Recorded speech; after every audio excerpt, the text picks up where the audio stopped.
ஓம் ஸ்ரீராம ராம ராமேதி ரமே ராமே மனோரமே சகசிரநாம தத்துல்யம் ஸ்ரீராமநாம வராணனே. உலகம் யாவையும் தாமுழா வாக்கலும் நிலைபெறுத்தலும் நீக்கலும் நீங்களா அழகிலா விளையாட்டுடையார் அவர் தலைவர் அன்னவர் சரண் நாங்களே. எத்திர எத்திர ரகுநாத கீர்த்தனம் தத்திர தத்திர கிருத்தமாஸ்தகாஞ்சலிம் வாஷ்பவாரி பரிபூர்ணலோச்சனம் மாருதிம் நமது ராட்சசாந்தகம். அஞ்சிலே ஒன்று பெற்றான் அஞ்சிலே ஒன்றை தாவி அஞ்சிலே ஒன்று ஆறாக ஆரியர்க்காக ஏகி அஞ்சிலே ஒன்று பெற்ற அணங்கை கண்டு அயலாரூரில் அஞ்சிலே ஒன்றை வைத்தான் அவன் எம்மை அழித்துக் காப்பான். இன்னைக்கு நம்ம கம்பராமாயணத்துல பாலகாண்டத்துல வேள்வி படலத்துல 43வது பாடல் பார்க்க போறோம். எய்தனர் எரிந்தனர் எரியும் நீருமாய் பெய்தனர் பெருவரை பிடுங்கி வீசினர் வைதனர் தெழித்தனர் மழுக்கொண்டு ஓச்சினர் செய்தனர் ஒன்றல தீயமாயமே. இதான் பாட்டு. இப்ப பதம் பிரிச்சு பொருள் பார்க்கலாம். எய்தனர் அவ்வரக்கர் அம்புகளை வில்லில் தொடுத்து எய்தார்கள். எரிந்தனர் சூலம் வேல் முதலியவைகளை எடுத்து மேலே எரிந்தார்கள். எரியும் நீருமாய் பெய்தனர் நெருப்பையும் தண்ணீரையும் பெய்தார்கள். பெருவரை பிடுங்கி வீசினர் பெரிய மலைகளை பிடுங்கி வீசினார்கள். வைதனர் தெளித்தனர் வைதார்கள் அதட்டினார்கள். மழுக்கொண்டு ஓச்சினர் மழுவை எடுத்துக்கொண்டு வீசினார்கள். ஒன்றல்ல தீயமாயம் செய்தனர் பலவிதமான மாய செயல்களை செய்தார்கள். இப்ப நம்ம இந்த பாட்டுல இருக்கக்கூடிய நயங்களை பார்க்கலாம். அதாவது நம்ம போன பாட்டுல பார்த்தோம்ல, இடியவே போய் இடித்தார்கள் சுபாகவும் மாரீச்சனும் அப்படின்னு. அதனை தொடர்ந்து இப்ப வேள்வி நடத்த விடாம என்ன பிரச்சனை பண்ணினாங்க அப்படிங்கறது தான் இந்த பாட்டுல வர்ணிக்கிறாரு. எய்தனர், நம்ம எய்துதல் அப்படின்னாலே அடைதல், சென்றடைதல் அப்படின்னு அர்த்தம். அதனாலதான் அம்புக்கு இந்த இடத்துல எய்தல் அப்படின்னா அம்பெய்தல் அப்படின்னு அர்த்தம் பண்ணிக்கணும். வில்லுல தொடுத்து அம்பை எய்தினார்கள். எரிந்தனர், அதாவது எதெல்லாம் வேல் ஈட்டி போன்ற எரியக்கூடிய சூலம் போன்ற எரியக்கூடிய ஆயுதங்கள் எல்லாத்தையும் எடுத்து எரிஞ்சாங்க அப்படின்னு சொல்றாரு. எரியும் நீருமாய் பெய்தனர், இந்த இடத்துல எரி அப்படிங்கிறது அதாவது நெருப்புன்ற பொருள். நிறைய பொருள் இருக்கு அந்த இடத்துல. பிரகாசம், நெருப்பு, அக்னி தேவன், நரகம், அந்த மாதிரி பல பொருள் இருக்கு. இந்த இடத்துல எரிக்கல்னு காமெட்டை கூட சொல்றோம்ல, வால் நட்சத்திரம், அதுவும் அந்த மாதிரி அதுவும் பொருள் இருக்கு. இந்த இடத்துல எரிங்கிறது வந்து நெருப்பத்தான் குறிக்குது. திருக்குறள்ல கூட இது பெரியாரை பிழையாமை அப்படிங்கிற அதிகாரத்துல 6வது குறள், அதாவது திருக்குறள்ல 896வது குறள். அதை நம்ம ஏற்கனவே வேற ஒரு உதாரணத்துக்காக பார்த்திருக்கோம், அதை படிக்கிறேன் கேளுங்க.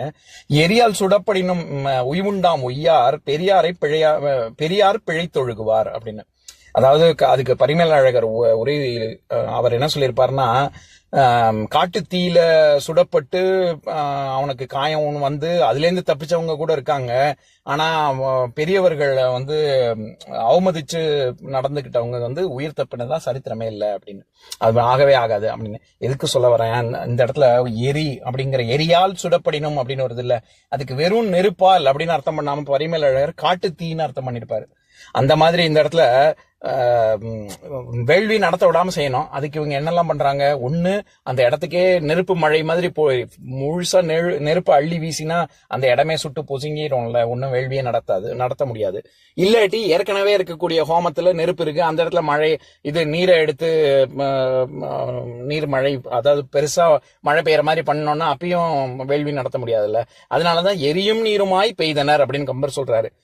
எல்லாமே ஒண்ணு தண்ணியால தடுத்து நிறுத்துறது, தண்ணி இல்லாட்டி நெருப்பு மழையினால பண்றது. இந்த மாதிரி 2 விதமாவும் அவங்க வேள்வி நடத்த விடாம தடுத்தார்கள் அப்படின்னு சொல்ல வர்றாரு. பெருவரை பிடுங்கி வீசினர், வரை அப்படின்னாலே அது நம்ம ஏற்கனவே பார்த்திருக்கோம், மலையத்தான் வரை அப்படின்னு சொல்றாங்க. பெரிய மலையை எடுத்து பிடுங்கி வீசி எறிஞ்சாங்க அப்படின்றார். வைதல், அவன் என்னை ரொம்ப வைதான் அப்படின்னாலே எனக்கு ரொம்ப திட்டினான்னு இருக்குல்ல, அந்த மாதிரி அவர்கள் வைதார்கள், ரொம்ப ரொம்ப மோசமா பேசினார்கள் அப்படின்னு சொல்ல வர்றாரு. தெழித்தனர், தெழிப்பு அப்படின்னாலே ரொம்ப ஆரவாரம் செய்தல் அப்படின்னு அர்த்தம். எப்படி இங்கிலீஷ்ல வந்து சவுண்டு, நாய்ஸ், வாய்ஸ் எல்லாமே சத்தம் தான், ஆனா வேற வேற அர்த்தம் அதுக்குள்ள இருக்கு. அந்த மாதிரிதான் தமிழ்லயும். அவன் கத்தினான், அவன் ஆரவாரிச்சான், அவன் கூச்சல் போட்டான், அவன் தெளித்தான், இது எல்லாத்துக்கும் எல்லாமே சத்தம் போடுறதுங்கிறதுக்கு அர்த்தமா இருந்தாலும் அதுக்கு சின்ன சின்ன வேறுபாடு இருக்கு. அந்த வேறுபாட்டுல ஒண்ணுதான் இந்த தெளித்தல் அப்படிங்கிறது. அது என்னன்னா, ஒரு கோவத்துல கடுங்கோவத்துல கத்துறது இருக்குல்ல, அந்த மாதிரி கத்துறது வந்து தெளித்தல் அப்படின்னு சொல்லுவாங்க. நம்ம கம்பராமாயணத்திலேயே கும்பகர்ணன் வரும்போது அவனுடைய படலத்துல அந்த பகுதியில பார்க்கதான் போறோம். அதாவது இடித்த வான் தெழிப்பினால் அப்படின்னு கம்பர் சொல்லியிருப்பாரு. எதுக்கு சொல்ல வரேன், இந்த இடத்துல தெளித்தல் அப்படின்னா ரொம்ப ஆரவாரித்தல், சினத்துல போடக்கூடிய கூச்சலைத்தான் தெழித்தல் அப்படின்னு சொல்றாரு. அந்த மாதிரி இங்க தெழித்தனர். மழு கொண்டு ஓச்சினர். மழு அப்படின்னாலே பரசுன்னு அர்த்தம். அதாவது நம்ம ஆக்ஸ், கோடாலி. நான் கூட இதுவா நக்கலா சொல்றது உண்டு. அதாவது நம்ம சரியான மழுமட்டையா இருக்கானே அப்படின்னு சொல்லி, இது ஒண்ணுமே தெரியாதவன் முட்டாளா இருக்கான் அப்படின்றதுக்கு மழுமட்டை. ஒரு ஒரு மட்டையை வெட்டின்னு ஒரு கோடாலியை கொண்டு வெட்டினா அதுக்கப்புறம் ஒண்ணுமே இருக்கு, வளர்ச்சியே இருக்காது, அது மொட்டையா தானே இருக்கும். அதனால திட்டுறதுக்கு மழுமட்டை அப்படின்னு சொல்லுவாங்க. மொத்தமா மொட்டையை அடிச்சோம்னா மழு மொட்டைம்பாங்க. எனக்கு முடியல இல்ல, அதனால நான் வேடிக்கையா சொல்றது, மழு மொட்டையா இருக்கலாம், மழு மட்டையா தான் இருக்கக்கூடாது அப்படின்னு. எதுக்கு சொல்ல வரேன், இந்த இடத்துல மழு கொண்டு ஓச்சினர், அதாவது ஓச்சுதல் அப்படின்னாலே வீசி எறிதல் அப்படின்னு பொருள். அதாவது அதுக்கும் திருக்குறள்ல ஒரு உதாரணம் சொல்றேன். வெறுவந்த செய்யாமை அப்படிங்கிற அதிகாரத்துல 2வது குறள், அதாவது திருக்குறள்ல 562வது குறள். அதுல கடிதோச்சி மெல்ல எரிக நெடிதாக்கம் நீங்காமை வேண்டுபவர் அப்படின்னு சொல்லியிருப்பாரு. அதாவது நெடிதாக்கம் நீங்காமை வேண்டுபவர், நீண்ட காலம் நல்ல பிரமாதமான புகழ் பெற்று ஆட்சி செய்யணும் அப்படின்னு நினைக்கக்கூடிய மன்னன் என்ன பண்ணணுமா, கடிது ஓச்சி மெல்ல எரிக அப்படின்னு. கடிதல் அப்படின்னால தண்டனை அழித்தல் அப்படின்னு அர்த்தம். எப்படி தண்டனை கொடுக்க ஆரம்பிக்கும் போது எப்படி பண்ணணும், ஓச்சணும், கடிது ஓச்சி, அதாவது ரொம்ப ரொம்ப கடுமையாக தொடங்கும் பொழுது ரொம்ப இந்த தண்டை போச்சு, ராஜாட்ட மாட்டினான்னா அவ்வளவுதான், என்ன பண்ணுவானோ அப்படின்னு சொல்லி நம்ம ரொம்ப பயம், எல்லாருக்கும் பயம் வர்ற அளவுக்கு ரொம்ப ரொம்ப அதிகமா ஆரம்பிக்கணும், மெல்ல ஏறிக. ஆனா அதை தொடர்ந்து தண்டனை, நிஜமான தண்டனை கொடுக்கும் பொழுது எப்படி வழங்கணும்னா, அந்த தப்புக்கு என்ன தண்டனையோ அந்த அளவோட நிறுத்திக்கணும், அளவுக்கு அதிகமா பண்ணக்கூடாது, என்ன தப்போ அந்த தப்புக்கு ஏற்ற தண்டனை தான் கொடுக்கணும் அப்படின்னு சொல்லியிருப்பாரு. அதுல ஓச்சுதல்ங்கிறது எரிதல், செலுத்துதல், அப்படி உயர்த்துதல், இந்த மாதிரி நிறைய பொருள் இருக்கு. எதுக்கு சொல்ல வரேன், இந்த இடத்துல எப்படி ஒரு கடிதோச்சி மெல்ல எரிக அப்படின்னா, மெல்ல எரிகன்னா ரொம்ப இப்ப நம்ம நினைக்கலாம், அப்ப வந்து தண்டனையை மட்டுப்படுத்தணுமான்னு. அப்படி அர்த்தம் கிடையாது. ஒரு ராஜா கிட்டக்க மக்களும் சரி, அத பாக்குறவங்களும் சரி, அந்த தண்டனை அனுபவிக்கிறவனுக்கும் சரி, ஐயோ என்ன பண்ணுவாரோ ஏது பண்ணுவாரோ அப்படின்னு பயம்தான் வரணுமே ஒழிய கொடுக்கக்கூடிய தண்டனையை பார்த்து வெறுப்பு வரக்கூடாது. அதனாலதான் வெஸ்டர்ன் கண்ட்ரீஸ்ல எல்லாம் அந்த காலத்துல பப்ளிக் ஹேங்கிங், ஸ்டோனிங் டு டெத், இந்த மாதிரி எல்லாம் கல்லால் அடிச்சு கொள்றது, எல்லாரும் முன்னாடியும் தூக்கில போடுறது, இந்த மாதிரியான தண்டனைகள்லாம் நம்ம ஊர்ல நடக்காது. நம்ம ஊர்ல ராஜா தண்டனை அப்படியே இது என்ன சொல்றது, அவனுக்கு வந்து உயிர் போற அளவுக்கு ஏதாவது பண்ணா கூட, சாட்டையடி அந்த மாதிரிலாம் என்ன பண்ணினாலும் சரி, பொதுமக்கள் முன்னிலையில அதெல்லாம் எல்லாமே நடக்காது. எல்லாமே வந்து அந்தந்த தண்டனைக்கு ஏத்த மாதிரி. இப்போ திருடனுக்கு ஒரு தடவை திருடுறானா, பல தடவை திருடுறானா, மீண்டும் மீண்டும் பண்றானா, ஹிஸ்டரி ஷீட்டர்னு சொல்றாங்கல்ல, அந்த மாதிரி யார் யாருக்கு என்னென்னவோ கையை எடுக்கிறதா தலையை எடுக்கிறதா, அவன் குடும்பத்துல இருந்து அண்ணன் தண்ணி பழகாம ஒத்தி வைக்கிறோம், இது ஊரை விட்டே ஒதுக்கி வைக்கிறோம் அப்படின்லாம் சொல்றாங்கல்ல, அந்த மாதிரி அந்தந்த என்ன தப்போ அதுக்கேற்ற தண்டனை.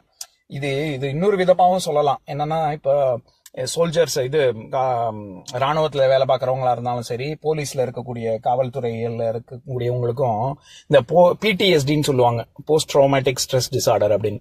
அதாவது கொலை, துப்பாக்கி சூடு, கலவரம், குண்டு வெடிப்பு, இதையே பார்த்துக்கிட்டு இருக்கிறவங்களுக்கு மனசளவுல அவங்க ரொம்ப பாதிப்படைஞ்சிருவாங்க. அவங்களே வந்து யாரை பார்த்தா கொல்லலாங்கிற ஒரு மனநிலைக்கு வந்துருவாங்கல்ல. அவங்க நிஜமாவே மனசுல அவங்களுக்கு அந்த அந்த சைக்காட்டிக் அந்த கண்டிஷன் இருக்கா இல்லையா அப்படிங்கறதெல்லாம் எப்படி கண்டுபிடிப்பாங்கன்னா, ஒருத்தனை கொலை பண்ணணும் அப்படின்னா அவங்க ஒரு தோட்டாவை செலுத்தி ஒரு ரவுண்ட வச்சு சுடுறது, இல்லாட்டி செத்ததுக்கு அப்புறம் ஒரு 4-5 அவன் மேலேயே சும்மா முகத்தை சிதைக்கிற அளவுக்கு கொள்றது, அல்லது துப்பாக்கி அது டிஸ்சார்ஜ், வெப்பன்ல இருந்து டிஸ்சார்ஜ் வந்து ஒரு 4-5 தோட்டாவை வெளியே செத்ததுக்கு அப்புறமும் திருப்பி சுடுறது, அதெல்லாம் வெறுக்க தானே, ரொம்ப அருவெறுப்பா தானே இருக்கும். அந்த மாதிரி செய்யறாங்களா, இல்லாட்டி என்ன தேவையோ அது மட்டும் பண்றாங்களா அப்படின்றத வச்சே கண்டுபிடிச்சிருவாங்க பிடிஎஸ்டி டிசார்டர்ல இருக்கா இல்லையா அப்படின்னு. எதுக்கு இதை சொல்ல வரேன், அந்த மாதிரி ஒரு ரொம்ப என்ன வேணுமோ அந்த தண்டனை தான் கொடுக்கணும் அப்படின்னு திருவள்ளுவர் சொல்றாரு. அந்த மாதிரி இங்க மழு கொண்டு ஓச்சினர் அப்படின்னா அந்த மாதிரியான இது ஆயுதங்கள் எல்லாம் கொண்டு வீசி எறிந்தார்கள் அப்படின்னு சொல்ல வர்றாரு. ஒன்றல தீய மாயமே அப்படின்னா, ஒண்ணுக்கு மேற்பட்ட, ஒன்னோட இல்ல பலவிதமான அப்படிங்கிறதுக்கு ஒன்று இல்லை அப்படிங்கறதான் ஒன்று அல தீய மாயமே. என்னது, ரொம்ப மாய செயல்கள், ஆனா அதை எல்லாமே தீமை பயக்கும் மாய செயல்கள் எல்லாத்தையும் தொடர்ந்து பல விதமாக இவர்கள் செய்தார்கள் அப்படின்னு சொல்ல வர்றாரு. இப்ப நான் பாட்டை இன்னொரு தடவை படிக்கிறேன் கேளுங்க. எய்தனர் எரிந்தனர் எரியும் நீருமாய் பெய்தனர் பெருவரை பிடுங்கி வீசினர், வைதனர் தெளித்தனர், மழுக்கொண்டு ஓச்சினர், செய்தனர் ஒன்றல தீய மாயமே. இன்னொரு நாள் இன்னொரு பாட்டு பார்க்கலாம். ஓம் சாந்தாகாரம் புஜகசயனம் பத்மநாபம் சுரேஷம் விஸ்வாதாரம் ககனசத்ரசம் மேகவர்ணம் சுபாங்கம் லக்ஷ்மீகாந்தம் கமலநயனம் யோகி ஹிருத்யானகம்யம் வந்தே விஷ்ணும் பவபயஹரம் சர்வலோகைகநாதம். உம்பரோடு இம்பர்காரும் உலகம் ஓர் ஏழும் ஏழும் எம்பெருமான் என்று ஏத்தி இறைஞ்சி நின்று ஏவல் செய்ய தம்பியரோடும் தானும் தருமமும் தரணி காத்தான் அம்பரத்து அனந்தர் நீங்கி அயோத்தியில் வந்த வள்ளல். ஓம் பூர்ணமத பூர்ணமிதம் பூர்ணாத் பூர்ணமுதஸ்யதே பூர்ணஸ்ய பூர்ணமாதாய பூர்ணமேவாவசிஷ்யதே.